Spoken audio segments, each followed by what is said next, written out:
Ahmedabad crime branch દ્વારા નકલી ચલણી નોટ રેકેટ પકડવાનો મામલો. યોગ ગુરુ પ્રદીપ મહારાજનું અસત્યમ યોગ આશ્રમ વિવાદમાં આવ્યું છે. કામરેજના ધોરણપાડી ખાતે આવેલું છે આશ્રમ. નકલી ચલણી નોટ કાંડમાં આશ્રમનું નામ આવતા ગ્રામજનોમાં ભારે રોષ. ગ્રામજનોએ આશ્રમને જમીનદોસ્ત કરવા કરી માંગ. સ્થાનિક ધારાસભ્ય પ્રફુલ પાનસેરિયા અને નાયબ મુખ્યમંત્રી હર્ષ સંઘવીને કાકડ કાર્યવાહી કરવા કરાઈ માંગ. આશ્રમમાં મોડી રાત સુધી મહિલાઓની અવર-જવર રહેતી હતી. આશ્રમમાં ગેરકાયદે પ્રવૃત્તિ થતી હોવાની પણ ગ્રામજનોએ આક્ષેપો કર્યા. ગ્રામજનોએ આશ્રમનો વિરોધ કરાતા ગ્રામજનોને ધમકી આપવામાં આવી. આશ્રમની મહિલાઓ દ્વારા કોલ કરી માનહાનિનો કેસ કરવાની ધમકી અપાઈ. આશ્રમમાં થતા કાળા કામોને લઈ ગ્રામજનોએ નિવેદનો આપ્યા હતા. યોગ ગુરુ પ્રદીપના આશ્રમનું નામ સામે આવતા ગામનું નામ ખરાબ થયું હોવાનો ગ્રામજનોનો આરોપ. આશ્રમને તોડી પાડવા માટે ગ્રામજનોની માંગ. જગદીશ સાટિયા, ન્યૂઝ 14 ધોરણપાડી. જી, તમારો પરિચય? શૈલેષભાઈ, ધોરણપાડીના રહેવાસી, કામરેજ તાલુકો, જિલ્લો સુરત. નકલી નોટના કૌભાંડમાં અમને વિશ્વ ફલક પર મૂકવાવાળા શ્રી પ્રદીપસિંહ સત્યમ ફાઉન્ડેશન ને ગુજરાત સરકારે જે કંઈક એ કરીને પકડા એ બદલ એમનો ખૂબ ખૂબ ખૂબ ખૂબ અભિનંદન. શું કીધું કે આ તો અમને ગામ લોકોને તો બાનમાં લીધેલું હતું કે અંદર જવાનું નહીં, તમારા ગામના લોકોનું કંઈ કામ જ નથી ને અમારી જે અમારા ફક્ત સાધકો છે તેને જ એન્ટ્રી મળશે, તમને મળશે નહીં, એ રીતનું એ લોકોનું આયોજન હતું. હવે અંદર શું થાય છે તે પિક્ચર કોઈ દિવસ ગામવાળાઓને ખબર કે છોકરાઓને પણ ખબર પડી નથી.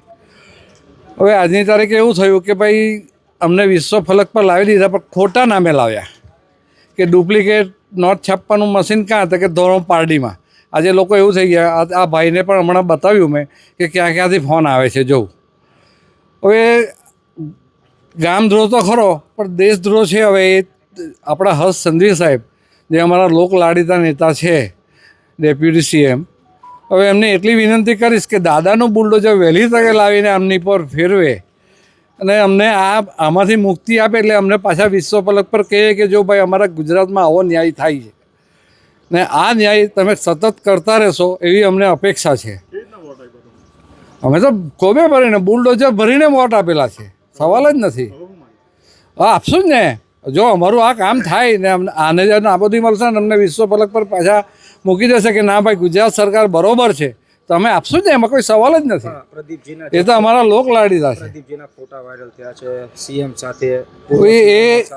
હા, એ તો ફોટાને બધું જ વાયરલ થયું, પણ હવે અમારે સમજવું શું, એ અમે બી અત્યારે અસમંજસમાં છે કે ભાઈ આ બધા ફોટા છે ને આજે ગામ લોકો જે દબાયા તે એનાથી જ દબાયા કે આટલા બધા કોન્ટેક્ટ છે, આટલી બધી લાઇટવાળી ગાડીઓ આવે છે, આ સાયરનવાળી ગાડી પોતે વાપરે છે, તો પછી અમારથી એનું નામ દેવાય કે કેમ? આયુષ્ય મંત્રાલય એવું કંઈક લખેલું હતું. હવે જો એને એ છૂટ મળતી હોય હાઈવે પર, આપણે તો કાળા કાચ લખીને નથી ચાલી શકતા ને આયુષ્ય મંત્રાલય લઈને ચાલે એટલે એની કંઈક તો પહોંચ હશે જ. હા, ઘણી વાર વગાડતો એવો પણ દાવો થાય કે જે ડોક્ટરો નહીં કરી શકતા હતા પ્રદીપજી કરતા હતા. જે સારવાર જે ડોક્ટર નહીં કરી શકતા. અરે ભાઈ, તો 12મી પાસ ડોક્ટર હતા. હવે એની તો કેવી સારવાર કે પેટમાંથી બી પાણી કાઢી લે. અત્યારે અમારે એક દર્દી છે તેને કાઢવાનું અમારે હોસ્પિટલમાં દાખલ કરવું પડેલું છે અહીંયા. હું કીધું પાણી કાઢવા, અને એ તો અહીંયા જ ઘરે બેઠા જ કાઢી આપતા હતા, પણ અમને અંતે એન્ટ્રી નહીં હતી. વાંધો ત્યાં હતો. સુવિધા હતી પણ અમને એન્ટ્રી નહીં હતી ને ભાઈ સાહેબ. ગામવાળાનો ઈલાજ નહીં કરવાનો, એ બહારનો જ ઈલાજ, એટલે દેશનો ઈલાજ કરતા હતા. હા, એ સ્ટાન્ડર્ડ. હવે તમે જોવું તો ખરા, ભારત ને ઇન્ડિયા લખેલો એને જે પેલો કાગળ લાવ્યા એ કેટલો બાહોશ એ માણસ છે કે એની સાથે સંકળાયેલા માણસો છે કે જે આવું કૃત્ય કરી શકે. અરે ભાઈ, આવી રીતે અમને તો બીક ના માર્યા યાર. અહીંયા બધા ગામના આપણે પૂછીએ, આવીને બહારથી ગયા હોય ને આવીને પૂછે તો કે આજે તો આવી લાલ લાઈટ વાળી ગઈ, આજે તો GJ1 આવી. ના 15-20 ફૂટ ઊંચી દિવાલ, ઉપર પાછા તાર, હાઈ સિક્યુરિટી. અંદર તમને એન્ટ્રી જ નહીં, બહાર 2-3 કેમેરા. તમે એમના કેમેરા પંપડો તો બી કોણ આવેલું તમને ખબર પડી જશે. શું કીધું? એ તો ખાસ તો એ હતું ને અત્યારે જે તમારે સીલ કરવાનો હતો, આવું થયા પછી એ આશ્રમ ખરેખર રિયલમાં આ તો અમારી ગણતરીએ સરકાર શું છે તે અમને એક્ઝેક્ટલી કે નિયમો શું છે એ ખબર નથી, પણ સીલ કરવાનું હોય બધી ગાડીને બધું તો અંદરથી નીકળી ગયું. અરે એ તો ભાઈ જબરજસ્ત માણસ હતા. હોય તો કહી કે રસ્તા પર છોકરાઓએ નહીં રમવાનું, એની ગાડી આવે છે. કાલે તો ધમકી આપી ગયા એવું કે હું આત્મવિલોપન કરી લેવા. હવે પેલો ભાઈ તો ગભરાઈ ગયો, આજે કેમેરા સામે નહીં આવ્યો. હું કીધું કે આત્મવિલોપન કરે તો મારું નામ આવે એમ, પણ આમાં વાંધો શું છે ભાઈ?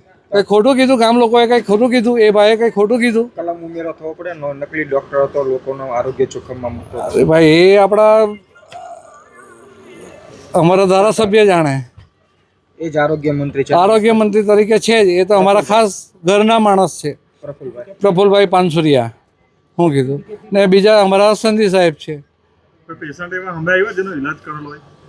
ના જી, અમને તો એન્ટ્રી જ નહીં હતી. પછી યાર અમારે સારવાર લેવા જવાની જ ક્યાં હતી પહેલા. ઓકે. બ્લડ બેંકના કઈ સર્ટિફિકેટો આવ્યા છે? બ્લડ બેંક અંદર હતી ખરી, અંદર આપણે એન્ટ્રી હજુ મેં તો આજની તારીખે બી નથી મારી. કારણ કે અમને તો એ પેલું શું કે એની નજરથી, કેમ કે છોકરા રમતા હતા ને એકવાર એને ડિસ્ટર્બ કરેલા છોકરાઓને ને ગાડી બોલેલો ત્યારે એને કહ્યું હતું કે ભાઈ તું જ્યાંનો હોય ત્યાંનો, પણ અમે પણ અહીંયા રમેલા, અમારા છોકરા પણ અહીંયા રમેલા ને હવે આ જે રમે છે તે પણ અહીંયા જ રમવાના. તારે જોઈએ તો રસ્તો બદલી કાઢ. સાંજના અરે તમે નહીં સાંભળ્યું એવી બોલે, કદાચ બોલાય બી નહીં મારથી આ કેમેરા પર. ગામ લોકોના અંદર પ્રવેશનો તો સાધિકાઓ કહે છે કે પીને આવતા હતા, છેડતી કરતા હતા. એટલે અરે ભાઈ, અરે હવે પીને આવતા હોય તો આટલા વર્ષ આશ્રમ ચાલે? પીને આવતા હોય તો આટલા વર્ષ આશ્રમ ચાલે? આક્ષેપો પર શું કહે છે? આક્ષેપોમાં તો એવું છે કે અમારે એક સામાન્ય અહીંયા એ છે કે ભાઈ રાતે તમે 2 વાગે રખડતા હોય તો તમને પૂછવામાં આવે. છોકરો હોય, ફળિયાનો છોકરો હોય કે ગામનો છોકરો હોય, ભાઈ શું તકલીફ છે તને, કેમ અહીંયા રાતે 2 વાગે છે? એટલે કંઈક પણ તકલીફ હોય તો એમાં સાથે જોઈન થાય. પણ એવી રીતે જે તે કંઈ આ લેડીઝો આવતી હતી તે રાત્રે પૂછ્યું તો તે આદિવાસી છોકરાઓને એણે ઊંધી રીતે લીધું ને પોલીસને ફોન કરીને બોલાવ્યો. એના પર ખોટા, એટલે આવી રીતે ડરાવી ધમકાવીને ખોટાને એ કરીને અંદર સંડોવાઈ દે, પેલા માણસને ધક્કા ખાતા કરી દે, એવું હતું. તમારું નામ? મારું નામ તુષાર પટેલ છે અને હું જ્યાં આશ્રમ છે તેની નજીક જ રહું છું. અને એ પ્રદીપજીએ ના પિતાજીએ મને આ નંબર પરથી કોલ કર્યો હતો અને ધમકી આપી હતી કે તમે ગામની અંદર એમ કે અમે છે તો તમારું શું બગાડ્યું છે, તમે અમને સાથ સહકાર આપવાનો હતો.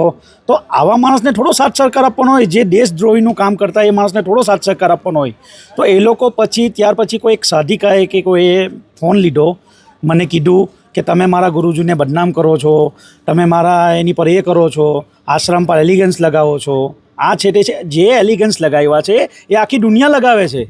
તો આપણે જે દિવસે આવ્યા અને તે દિવસે જે કીધું એ ખોટું થોડું કીધું છે મેં, બરાબર છે? તો આવી રીતના મારી પર ડાક ધમકીના ફોનો આવે છે અને એવું બધું થાય છે. એ લોકો એવું કહેવાય છે કે જો તમે સાથ સહકાર નથી આપ્યો, આ છે તે છે, તો કાલે ઉઠીને અમે તમારી પર જાનહાનિનો દાવો કરશું, અમારા ગુરુજી રિહા થઈ જાય પછી. તો આ બધી પ્રવૃત્તિઓ તો થાય જ છે, બહેનો બી આવે છે, બધું થાય છે. બધું સાચું જ છે, ખોટું છે જ નથી. વિશ્વ જગતમાં સાબિત થઈ ગયું છે કે ગુરુજી નકલી નોટો સાથે પકડાઈ ગયા છે એમની ખુદની ગાડીમાં, બરાબર છે?